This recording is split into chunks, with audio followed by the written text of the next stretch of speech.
I became a Vikings fan when Brett Favre came over. 2009. And there was never a greater moment because I was so mad at, management with Green Bay that they let him go. And so when he, torched Green Bay in that epic game, Yep. it was one of the better games I've ever watched. So It broke my heart. 2009, Brett Favre comes to the Vikings. Just a magical year. 12-4, get to the NFC Championship. We don't have to go that way, though. That's the Bounty Gate. We don't like talking about this. That brings up very bad memories for us. So let's get back to the basketball side of things. And it's funny how basketball works. I played Division III basketball at Kane University, and basketball's funny because Josh wasn't getting a lot of playing time in the first few games until Andrew Wiggins got hurt. And that's what basketball is all about, taking advantage of your opportunities. And 6 games in, Josh is averaging 26 minutes a game, 9.5 points, 5 rebounds. Do you think this was good for Josh just to be thrown into the fire early? Yes, for sure, just because Josh could handle it. And, again, I mean, he, like you talked about the ACC, and so his ability to, really score and produce and put up the numbers he did in the ACC. And then so there was that. And then I think, going through the whole, draft process, I do think the scouts, we knew that once he had made that decision to test the waters, well, we knew he would absolutely kill it. There's going to be no one better than, all the interviews, everything that, they're essentially trying to find about his character. Again, his just the absolute best character ever been around, work ethic, all those things. And he just has a tremendous care factor. And he's just highly, highly motivated. And again, he was under the radar, so plays with a chip, all those things. And, he wasn't even on the draft boards, and I remember taking him out for an occasional meal, and right before he was about ready to go that direction, he was just so motivated. And, if you look at that process, he was like, every day he was doing a workout. He didn't hide from anything. There's zero entitlement, and everything he's ever accomplished is through hard work. And so, because of the care factor, because of that chip on the shoulder, you knew once he would be presented with an opportunity like he has, you not only knew, I think it was good for him, that he was really going to take advantage like he has. Now, let me just talk about his comparison real quick, and he does remind me of an exact, Chicago Bull rookie, Jimmy Butler. He plays his tail off on both ends. He struggles shooting the ball a little. He's gotten off to a slow start, but we know he can shoot the ball, spotting up wise from 3. But he's just a dog on both ends. Is that a fair comparison? Right.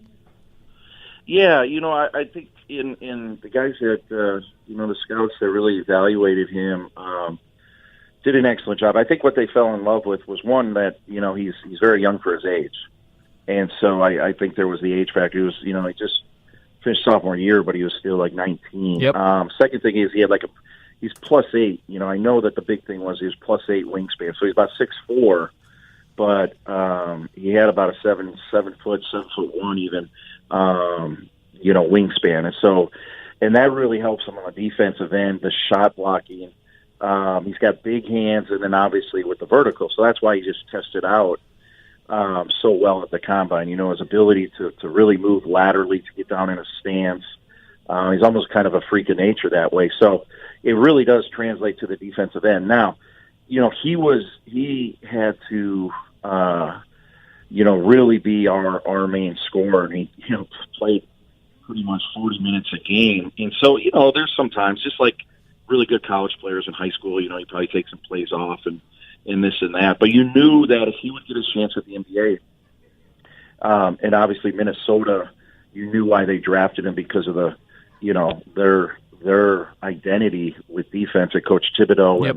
And, being a two-way program, and especially great defensively. Josh, they identified the right guy. And with Josh's care factor, listen, I kind of oversee our defense, and defense is all about heart, it's all about character, it's toughness and all those things. So you knew once his opportunity was going to get, he was going to be a really, really good defender, not only because he's got the care factor, but because he's got the DNA. He's got those attributes, the big hands, the long wingspan, ability to move laterally, all those things. And then it really, I think it's probably surprised some people.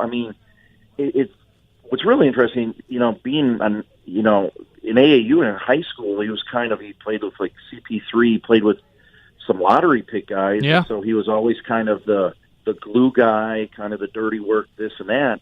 What he got with us, I think his scoring really came out. He was able to really take advantage of, playing his first year. We're kind of in a third year of a major rebuild.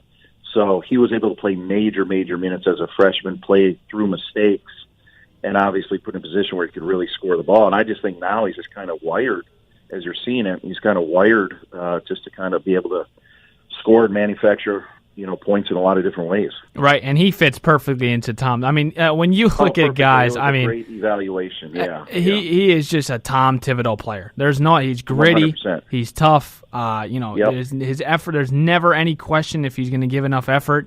Because like I said, and Minnesotans really do appreciate that. I mean, Minnesotans fell in love with Kevin Garnett, not because of all the points, because of his mentality, because of his, defensive will. And you see it. I mean, you see it already in Josh Okogie, so it's a great sign.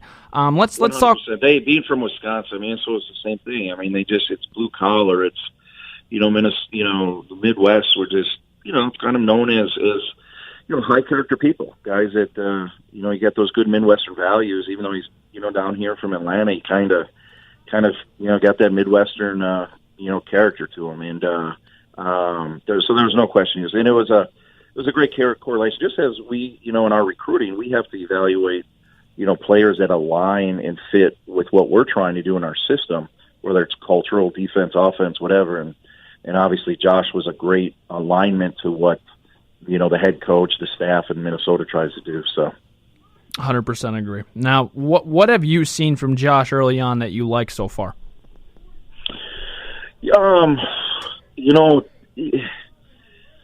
I think more than anything, it's just, and I'm not surprised though, but it's just, it's like, the other night, what do you have, like 16 or something, like at Golden State? It's crazy. Like, we're sitting here, ready to do a scrimmage against a Division II team, and it's surreal because you're like, man, Josh is suiting up tonight, playing against Golden State, and I think he started and all that stuff, and you're just thinking back to, 12 months ago, he's suiting up to play against Division II in an exhibition game. Crazy. And so just it's one thing I think they have the character, and the care factor and the work ethic and the blue collar and the grit and all that, but then it's another thing. You're talking just a whole different stage. And so I think the thing I'm most proud of, it's not surprising, but he's the epitome, like, for young kids. You talk about being humble but hungry and playing with confidence but not arrogance. That's him. So I've just been happy that he's been able to really not only contribute but showcase his abilities on a bigger stage, under bigger lights, all those things. So. Couple more here before we let you go, and just great job so far. What are things you'd like to see him improve on the court? Well, and I think Minnesota, those guys, all those NBA teams, that's why they do all the in-depth analysis. They call our personnel, whether, I know I talked to a bunch of people on his behalf, and they, that's why they do all their research. So when you look at management and all that, so I would think, that's the big thing about the character, his work ethic. A great story about him, because I'm very, very close. My little nephew, is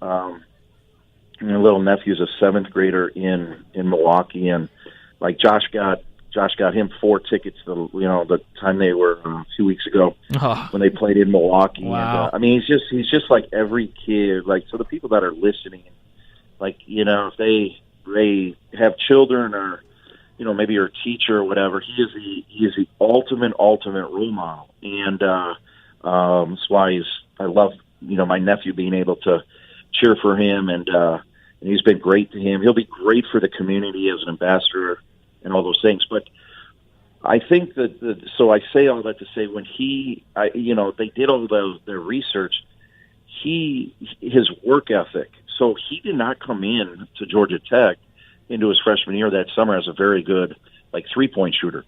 But he just worked at it, and I think he shot like 42% from three that freshman year. Mm-hmm. And so the things that he needs to get better at are probably just to continue his skill development.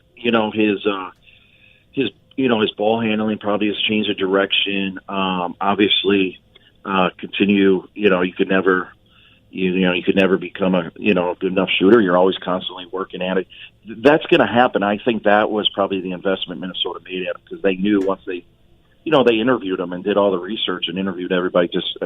His work ethic. And so I remember it's a great story, and I'd be mad if I didn't tell it. Like, I took him out we were eating one time, just him and I. This was like a freshman year, and I'm like, man, I was like, Josh, why, like, how are you such a good kid? Like, what makes you you? Like, how, you attribute to great parents, teachers, what? Like, you're obviously, you're a heck of a talent and player and all that, but you're just, on top of that, you just do everything right. You're the epitome of a role model. And he said, well, he said, his parents weren't big, like, basketball people, like a lot of parents are, and they put pressure on the kids, all that.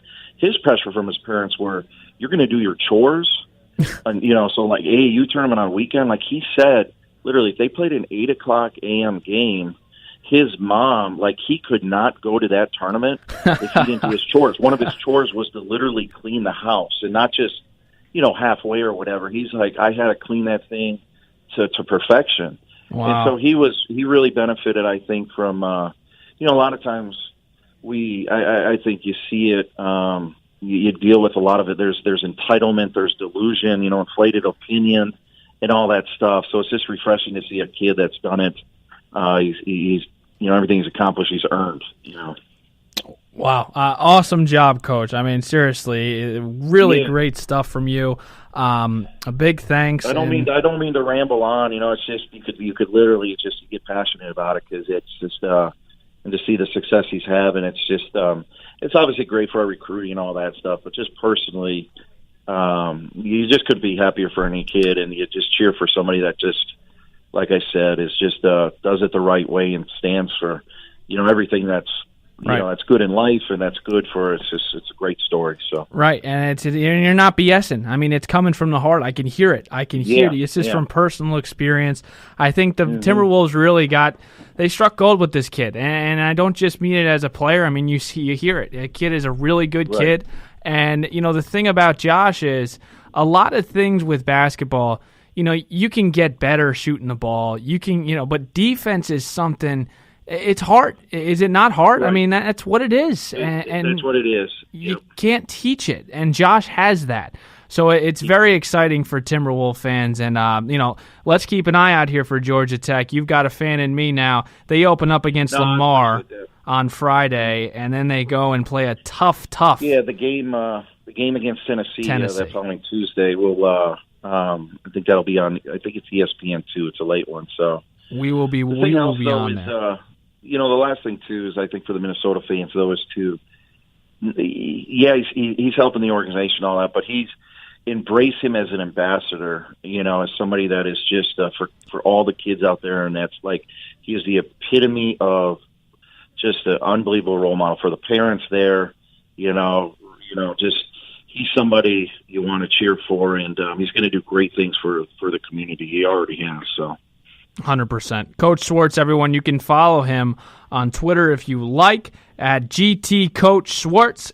Julian, thank you so much for giving me the time. I appreciate you. Yeah, no, all the best, and go Vikings, except for when they're playing the Packers. And really appreciate it. It's been a pleasure being on, and all the best.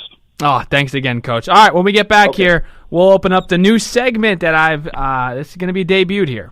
Negative Dave and Steve Strom take on Minnesota sports. Minnesota has sure had its share of sports blunders. Number one is the Bopsy twins, Selvey and Levine. Because I think it's one guy. And I think the other guy that show you on pictures or in the media is just some bobo that he's just like the janitor or something. They just throw a suit on him. Nobody breaks them down quite like Steve and Dave. This year, when you signed Kirk Cousins, the question wasn't even close to being if this team makes the playoffs. The question was, you need to get home field because of what happened last year in Philly.